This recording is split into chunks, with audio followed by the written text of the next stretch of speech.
ሰፊ ልቡና የሚገኘው ከመፈተን ነው። ተፈትኖ የማያውቅ ሰው አትንኩኝ ባይ ነው። ከሰው ጋር መኖር የማይችልም።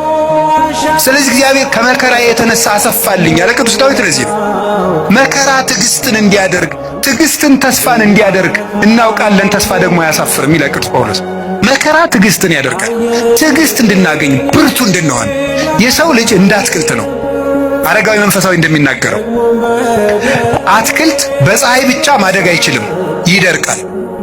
በዝናብ ብቻ ማደግ አይችልም፣ ሽባ ይሆናል። ስለዚህ ዝናቡ ያበቅልና ያሳድገዋል፣ ፀሐዩ ያበስለውና እንዲያፈራ ያደርጋል። ስለዚህ ሐሩሩን መከራ አድርጉት፣ ዝናቡን ደግሞ የእግዚአብሔርን ቸርነት አድርጉት።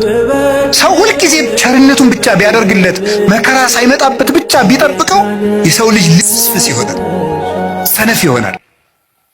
ዝም ብሎ መከራ ብቻ ቢመጣ ደግሞ ተስፋ ይቆርጣል። ስለዚህ እግዚአብሔር ምን ያደርጋል? ሰው አትክልት ነውና አትክልቱን ለማሳደግ ከመከራውም ጥቂት ጥበቃውንም ሳያቋርጥ ሁለቱንም እንዲፈራረቁ ያደርጋል።